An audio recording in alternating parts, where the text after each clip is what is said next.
প্রকার নামাজি 5 প্রকার ফল। আসসালাতুল আম্বিয়া, আম্বিয়া কেরাম নামাজ পড়তো রে বাবা। ও মা একটু তাকায় দেখো তোমাদের মডেল আম্মা জান খাদিজা রাদিয়াল্লাহু তাআলা আনহা, আম্মা জান আয়েশা সিদ্দিকা রাদিয়াল্লাহু তাআলা আনহা। এ বাবা একটু খেয়াল করে বুঝে নাও, আল্লাহ তাআলা জানায় দেয় ওয়াকিমুস সালাতা ওয়া আতুজ যাকাত ওয়ারকাউ মা'আর রাকিঈন। দুঃখ হয়, দুঃখ হয়, আজকে আমরা নামাজ পড়ছি নিজেদের মতো করে।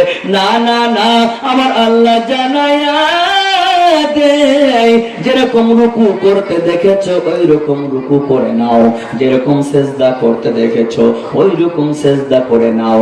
ও বাবা যেরকম খাড়া হয়ে দাঁড়াইতে দেখেছো ওই রকম দাঁড়াইয়া নাও, তাহলে অবশ্যই তোমার নামাজ আল্লাহর দরবারে কবুল হবে। as-salatul anbiya কিরামদের মতো নামাজ আদায় হয়ে যাবে। এর বাহিরে যদি নামাজ আদায় করো নামাজ আল্লাহর দরবারে কবুল হবে না। আর নামাজ যদি কবুল না হয় আল্লাহর জান্নাত পাওয়া সম্ভব না। পয়গম্বর আরবি সাল্লাল্লাহু আলাইহি ওয়াসাল্লাম বললেন as-salatul মিফতাহুল জান্নাতিস সালাহ, আও কামা ক্বালান নবী আলাইহি সালাতু ওয়াসালাম। পয়গম্বর জানায় দেয় হে উম্মত উম্মতি, আজকে তুমি জান্নাতের মাঝে যাবা, এই নামাজ দিয়া জান্নাতে তুমি ঢুকবা। আজকে একটু দুনিয়াতে ঘরের দরওয়াজায় যদি যাও, ঘরের দরওয়াজা লক করা থাকে, তালা মারা থাকে, ওই তালার চাবি না হইলে ঘরের মাঝে ঢুকতে পারবা না। কালকে আমাদের ময়দানে যদি জান্নাতি হতে চাও ওই ঘরের মাঝে লক করা থাকবে রে বাবা। এই নামাজ হবে আপনার জান্নাতের লকের চাবি, এই নামাজ হবে জান্নাতের ঘরের ওই তালার চাবি। এই চাবি যদি না পাও আল্লাহর জান্নাতে ঢুকতে পারবা না, জান্নাতের ঘরের মাঝে ঢুকতে পারবা না। এই জন্য অনুরোধ করে বলে যাই, এই 5 নম্বর প্রকার নামাজি যদি হইতে চাও ও বাবা উলামায়ে কেরামের সান্নিধ্যে চলে যাও, উলামায়ে কেরামের সান্নিধ্যে চলে যাও। ও মা এই 5 নম্বর প্রকার নামাজি যদি হইতে চাও তোমার মেয়েকে মাদ্রাসার মাঝে ঢুকাইয়া দাও, তোমার বাচ্চাকে মাদ্রাসার মাঝে ঢুকাইয়া দাও। ওইখানে দেখবেন আপনার মেয়েকে শিখাইয়া দিবে, আপনার ছেলেকে শিখাইয়া দিবে কেমনে নামাজে দাঁড়াইতে হয়, কেমনে নামাজ দাঁড়াইলে নামাজ কবুল হবে, কেমনে কিরাত পড়লে নামাজ কবুল হবে। আমিন আস্তে বলবা না জোরে বলবা, হাত উপরে বাঁধবা না নিচেই বাঁধবা, পা পাক করে দাঁড়াইবা না আইটা দাঁড়াইবা, কেমন করে নিয়ত বাঁধবা, সব গাইডলাইন দিয়ে দিয়েছে রে মা, সব গাইডলাইন দিয়ে দিয়েছে রে বাবা। এই জন্য পায়ে হাত রেখে বলি যদি নামাজ দিয়ে আল্লাহর জান্নাত পাইতে চাও অবশ্যই as-salatul anbiya এই 5 নম্বর নামাজি হয়ে যাও। 5 নম্বর নামাজির ফল হবে জান্নাত। আর ওই 1 নম্বর প্রকার 2 নম্বর প্রকার নামাজির জন্য হবে জাহান্নাম। কারণ আল্লাহর ভয় নাই, এই জন্য এই নামাজ দিয়ে আল্লাহর জান্নাত নাই। আল্লাহর ভয় নাই, নামাজ পড়ে গুনাহের থেকে বাঁচতে পারো না। আল্লাহর ভয় নাই, নামাজ পড়ো বেপরদায় চলতে ভালো লাগে, পর্দা করতে ভালো লাগে না। নামাজ পড়ো স্বামীর খেদমত করতে ভালো লাগে না, স্বামীর অবাধ্য চলতে ভালো লাগে। নামাজ পড়ো শ্বশুর শাশুড়ির খেদমত করতে ভালো লাগে না, শ্বশুর শাশুড়ির সঙ্গে বিয়াদবি করতে মন চায়। নামাজ পড়ো ও সন্তানেরা, বাবার কথা ভালো লাগে না, মেয়ের কথা ভালো লাগে না, মায়ের কথা ভালো লাগে না। প্রত্যেকটা সেক্টরে সমস্যা বুঝা গেল। আল্লাহ তাআলা বললেন ইন্না সলাতা তানহা আনিল ফাহশাই ওয়াল মুনকার। বুঝা গেল এই নামাজ আল্লাহর দরবারে কবুল হয় নাই, এই জন্যই নামাজ দিয়ে আল্লাহর জান্নাত নয়। ও মা নামাজ পড়ছো তুমি ভয় করো না, এই জন্য পর্দায় চলতে পারো না। ও মা এই জন্যই 5 প্রকার নামাজি 5 প্রকার ফল, এই 5 নম্বর প্রকার নামাজি হয়ে যেতে হবে। আজকের থেকে ওয়াদা করো মালিক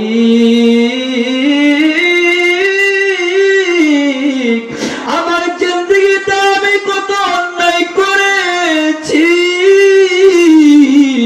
আমি কত অপরাধ করেছি, জেনে না জেনে, বুঝে না বুঝে, আমি আজকের থেকে ওয়াদা করব আমাকে যে নামাজের ডিরেকশন দিয়েছে আমি ওইভাবে নামাজ আদায় করব, আমাকে যেরকম পর্দার বিধান দিয়েছে ওই রকম পর্দা করব, আমি আইয়ামে জাহিলিয়াতের যুগের মতো চলবো না। ও মা, আলাদাভাবে একটু বলে যাই, আল্লাহ বললেন করনা ফি বুয়ুতিকুন্না ওয়ালা তাবাররাজনা তাবাররুজাল জাহিলিয়াতিল উলা। বর্তমান প্রেক্ষাপট দেখি আমার বেশি সংখ্যক মা ও বোনেরা আইয়ামে জাহিলিয়াতের যুগের ছাপটা তাদের মাঝে দেখা যায়, শরীর প্রদর্শনী করে। আমার আল্লাহ বলল তোমরা আব্রুর মতো থাকবা, বেপরদায় চলবো না, অথচ আমার মারা বাহিরে চলার জন্য ব্যস্ত, পাগল হয়ে দৌড়াচ্ছে, শরীর প্রদর্শনী করছে, আইয়ামে জাহিলিয়াতের যুগের মতো যেরকম চলতো এরকম চলছে। না রে মা, না না, কোনো কিছু কামাই করতে পারলাম না, আর এরকম যদি চলো, তওবা না করিয়া যদি মরিয়া যাও, কি উপায় হবে ওই কবরের মা? একটু দিলের কান দিয়ে শোনাও, আজকে দুনিয়ার রং তামাশায় মেতে আছো দুনিয়া পাওয়ার জন্য, দুনিয়ার শান্তির জন্য কত অন্যায় করছো রে মা। আজকে জান্নাতি হইলে তুমি যা চাইবা তাই পাইবা, কল্পনা করতে দেরি হবে, পাইতে দেরি হবে না। আর অন্যায় করে তুমি যদি মরিয়া যাও, ওই কবর বড় কঠিন, বড় কঠিন, ওই শাস্তি বড় কঠিন।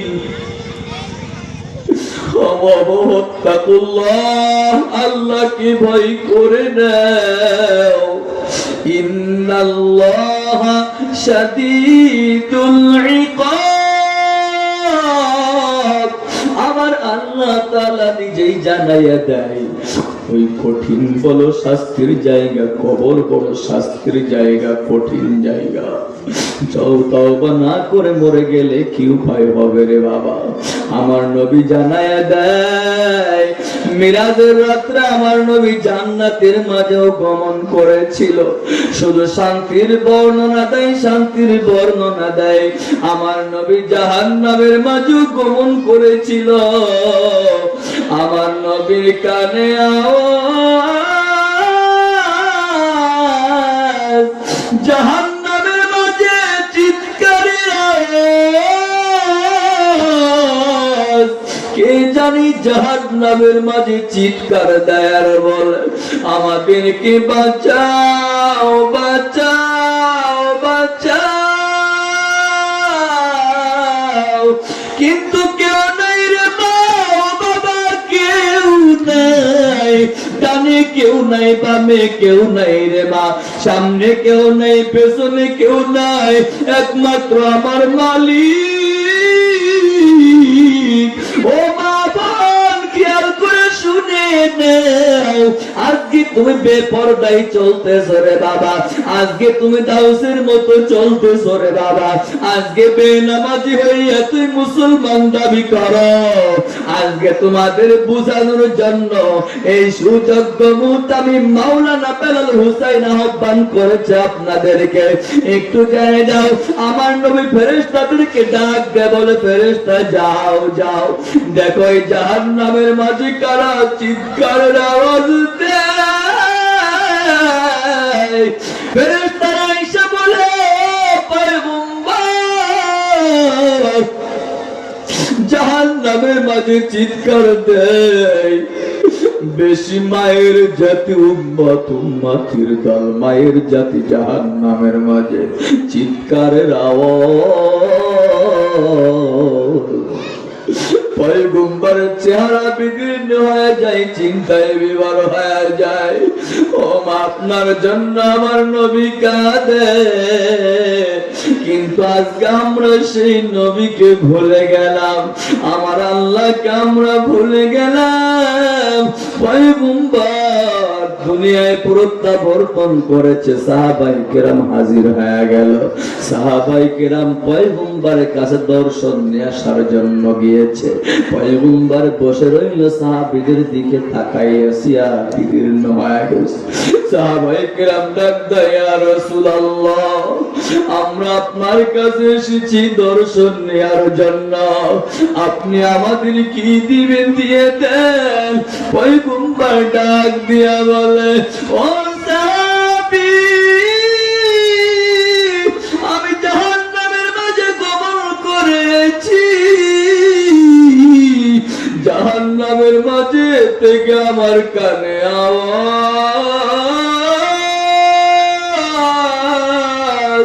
চিৎকার দাও, আমাদেরকে বাঁচাও, বাঁচাও, বাঁচাও। ও সাহাবায়ে কেরাম, আমি সহ্য করতে পারি না, আমার মা বোনদের কষ্ট দেখে আমি সহ্য করতে পারি নাই। সাহাবায়ে কেরাম প্রশ্ন করল, ইয়া রাসূলুল্লাহ, কোন কোন শ্রেণীর মহিলারা জাহান্নামের আসামি একটু বলে দেন। ও মা, একটু খেয়াল করে শোনাও। পয়গম্বর ডাক দিয়া বলে, 3 শ্রেণীর মহিলারা জাহান্নামের আসামি। 1 নম্বর শ্রেণী কারা, শুনে নাও, দুনিয়ার উম্মতিদেরকে জানাইয়া দাও রে সাহাবায়ে কেরাম। 1 নম্বর মহিলা, বর্তমান প্রেক্ষাপটে দেখা যায় পাতলা পোশাক পরিহিতা লুঙ্গিনী। ও মা, আমি হাদিসের অর্থটা জাস্ট বলতেছি রে বাবা, বানাইনো কোনো কথা নয়, কোনো ইচ্ছাও নয়। আল্লাহর পয়গম্বর বলে, 1 নম্বর মহিলারা পাতলা পোশাক পরিহিতা লুঙ্গিনী দেখা যায়, বর্তমান রাস্তাঘাটে চলে, এই মহিলারা জাহান্নামের আসামি। জাহান্নামের মাঝে চিৎকার দেয়, আমাদেরকে বাঁচাও, কেউ নাই, ইয়া নাফসি, আমরা বড় অন্যায় করেছি, আমাদের সুযোগ দাও। কিন্তু আমার সুযোগ নাই, সুযোগ নাই। সাহাবী প্রশ্ন করে, 2 নম্বর মহিলারা কারা? 2 নম্বর মহিলারা হলো তারা বর্তমান প্রেক্ষাপটে 1 শ্রেণীর মা বোন আছে, তারা যেরকম দুনিয়াতে ঘরের জানালাটা আটকায় রাখিয়া দরজাটা খুলে রাখে রে বাবা, গায়ের মাঝে বুরকা পরিহিতা, এমন রঙিন বুরকা, এমন টাইট ফিটিং বুরকা, মনে হয় গোস্ত বের হয়ে যায়। এই মহিলারাও জাহান্নামের আসামি। আবার মুখটা খালি করে রাস্তায় রাস্তায় বেপরদায় চলে। শুধু তাই নাই, সেন্ট ব্যবহার করে মানুষের দরবারে যায়। ও মা, মহিলাদের জন্য বাইরে সেন্ট ব্যবহার করা হারাম, হারাম, হারাম। এই মহিলারা জাহান্নামের আসামি, জাহান্নামের আসামি। এরা চিৎকার দেয় জাহান্নামের মাঝে, নবী আমার জানাইয়া দেয়। সাহাবী প্রশ্ন করে, 3 নম্বর মহিলারা কারা? পয়গম্বর জানায় দেয়, বর্তমান প্রেক্ষাপটে 1 শ্রেণীর মহিলারা দেখা যায়, আল্লাহ সুন্দর চেহারা দিয়েছে, রূপসী বানাইলো, সাজু গুজু দিয়া, হেলিয়া দুলিয়া, পাতলা পোশাক পরে উলঙ্গিনীর মতো দেখা যায়। আর মানুষকে দেখায়, আসো আসো, আমাকে দেখো, আমি কত সুন্দর রূপসী। এই দেখানোর জন্য হেলিয়া দুলিয়া, কোমর ধুলাইয়া, ওই কসমেটিক্সের দোকানে, দর্জির দোকানে, স্বর্ণকারের দোকানে ভিড় জমায়, ওই পার্কে পার্কে পার্কে মেলাতে ভিড় জমায়, নড়াইল নিরিবিলি পার্কের মাঝে যায়। ও মা, একটু খেয়াল করে বুঝো, এই মহিলারা জাহান্নামের আসামি। আমার নবী বলে, চিৎকারের আওয়াজ, ও মা, আপনারা এখানে বসেছেন, ওই জাহান্নামের আগুন সহ্য করতে পারবে না রে বাবা। তওবা করো, যদি এইরকম চলাফেরা করো, আমি আর জীবনে চলবো না, বেপরদায় চলবো না, দাউসের মতো চলবো না, আমি আর নামাজ ছাড়বো না, তওবা করো। আর তুমি যদি জাহান্নামের আসামি হয়ে যাও, সহ্য করতে পারবো না রে বাপ। এখান থেকে মন চাইলে নড়াই চলে যাও, এখান থেকে মন চাইলে তুমি চলে যাও ঢাকা খুলনা চলে যাও, কিন্তু আজকে যদি জান্নাতে তুমি যদি যেতে চাও, জান্নাতে যেতে গেলে ফুলসিরাতের রাস্তা পাড়ি দিতে হবে রে মা। এই ফুলসিরাতের রাস্তা লড়াইলের মতো কাছে নয়, ঢাকার মতো কাছে নাই, 30,000 বছরের রাস্তা। এই রাস্তা হবে আপনার চুলের থেকে দাচিকোণ, আর সকল অস্ত্রর থেকে হীরার থেকে উধারি হবে রে বাবা।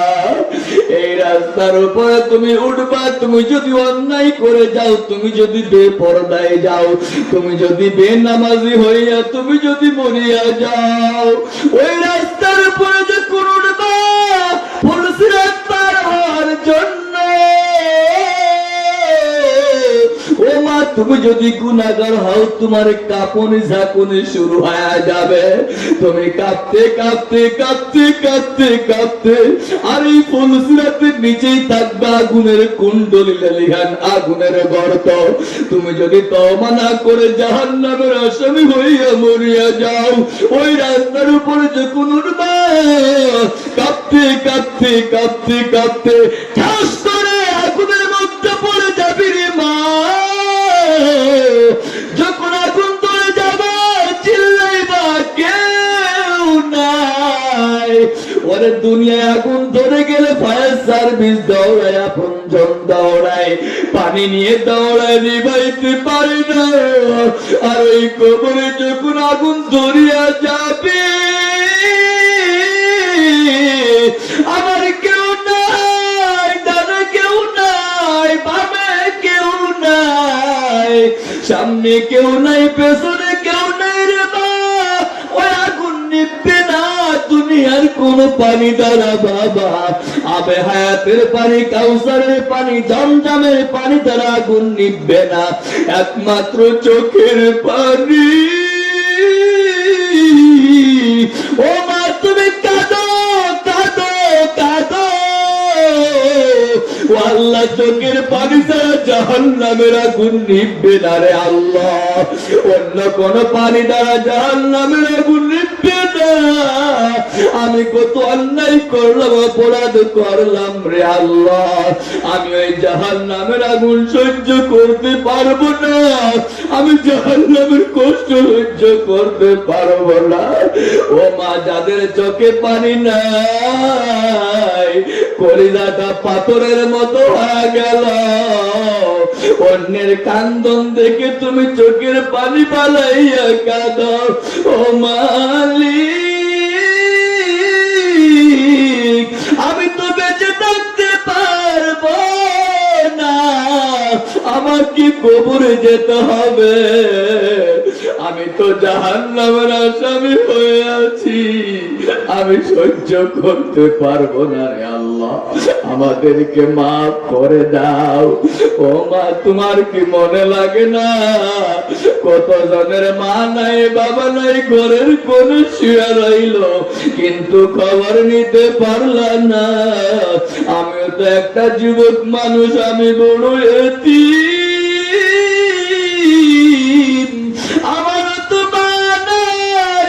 ও বাবা একটু চিন্তা করে দেখো, আমেরিকার খবর নিতে পারলাম, লন্ডনের খবর নিতে পারলাম, ওই খবরে কি হচ্ছে জানা নাই। এই জন্য খবরে আমার কেউ নাই, বাসায় ফিকাহুমুল্লাহ, একমাত্র আমার আল্লাহ আপন। এই জন্যই কবরে যাওয়ার আগে তওবা করে কবরে যাও, যেতে হবে ওই কবরে,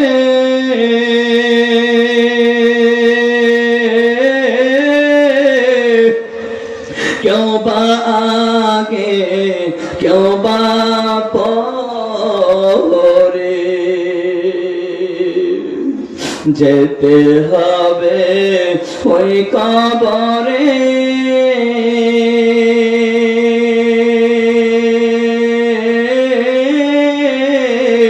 কেউ বা আগে কেউ বা পরে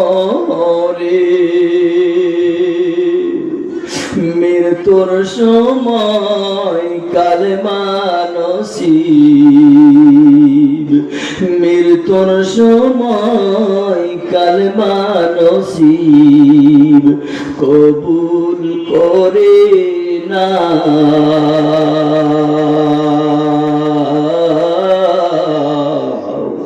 তুমি যদি মাফ না করো বান্দার উপায় নাই তুমি যদি মাফ না